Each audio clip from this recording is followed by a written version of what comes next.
राहुल बहुत खुश था। वो और उसके दोस्त रीमा, समीर और पूजा आखिरकार उस पुराने गांव जा रहे थे। उन्होंने उसके प्राचीन खंडहरों और रहस्यमय कहानियों के बारे में सुना था। गांव हरी भरी पहाड़ियों के बीच बसा हुआ था।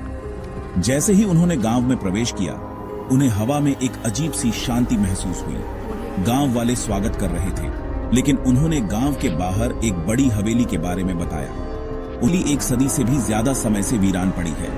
कहा जाता है कि यह एक बेचैन आत्मा का घर है, जो इसकी टूटी हुई दीवारों के भीतर फंसी हुई है।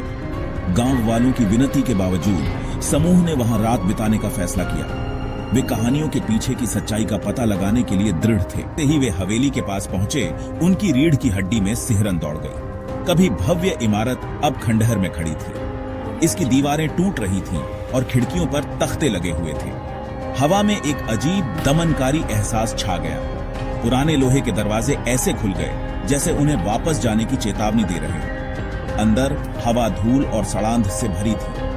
हर कोने से मकड़ी के जाले लटके हुए थे और बाहर पत्तों की सरसराहट के अलावा कोई आवाज नहीं थी। उन्होंने हवेली की खोजबीन की। उनके कदम खाली हॉल में गूंज रहे थे। कमरे खाली थे, सारे सामान हटा दिए गए थे। केवल भव्यता के फीके अवशेष ही बचे थे। शाम ढलते ही तापमान गिर गया। दीवारों से ठंडी हवा रिसती हुई प्रतीत हो रही थी। वे बेचैन महसूस कर रहे थे, मानो कोई उन्हें देख रहा हो। पूजा कांपते हुए अपनी शॉल को अपने चारों ओर कसकर लपेट रही थी। यहां बहुत ठंड है, उसने फुसफुसाते हुए कहा। राहुल ने अपनी हड्डियों में ठंडक महसूस करते हुए सिर हिलाया। उन्होंने मुख्य हॉल में डेरा डालने का फैसला किया। जैसे ही वे आग के लिए लकड़ी इकट्ठा कर रहे थे, पूजा को अपने पीछे किसी की मौजूदगी का एहसास हुआ। एक ठंडे हाथ ने उसके कंधे को छुआ। उसने हांफते हुए पीछे मुड़कर देखा, लेकिन वहां कोई नहीं था।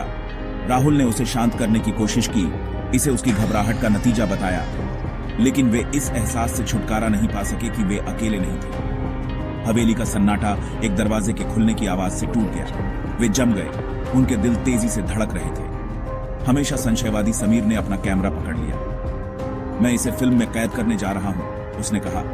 उसकी आवाज थोड़ी कांप रही थी। खुले दरवाजे की ओर बढ़ा। उसके कैमरे की रोशनी अंधेरे को चीरती हुई।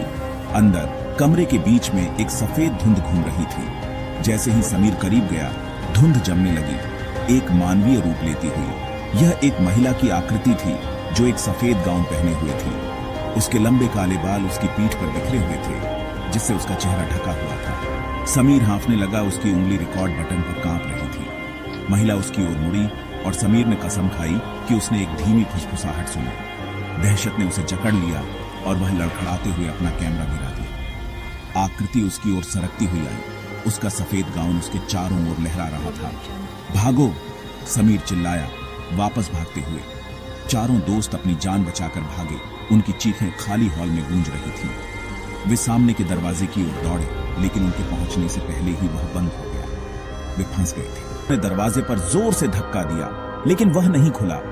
हॉल के बीच में दीवार पर एक बड़ा अलंकृत दर्पण लटका हुआ था। जैसे ही उन्होंने डर के मारे देखा, दर्पण चमकने लगा। महिला की आकृति प्रतिबिंब में दिखाई दी। उसका चेहरा अब दिखाई दे रहा था, पीला और दुहक से भरा हुआ। हालांकि उसकी आंखें ठंडी आग से जल रही थी। तुम कौन हो? राहुल ने कांपती हुई आवाज में पूछा। महिला के होंठ हिल गए और एक ठंडी और खोखली आवाज ने कमरे को भर दिया। मैं 100 साल से इंतजार कर रही हूं, किसी के लिए जो मेरी कहानी सुने, मेरा बदला ले। अगली सुबह ग्रामीणों को समीर हवेली के दरवाजे के बाहर बेहोश पड़ा मिला। उसे याद नहीं था कि भूतिया आकृति को देखने के बाद क्या हुआ था। राहुल, रीमा और पूजा फिर कभी नहीं दिखे। हवेली फिर से खामोश हो गई। उसके रहस्य उस भूतिया महिला द्वारा सुरक्षित रखे गए, जो उसके हॉल में घूमती थी।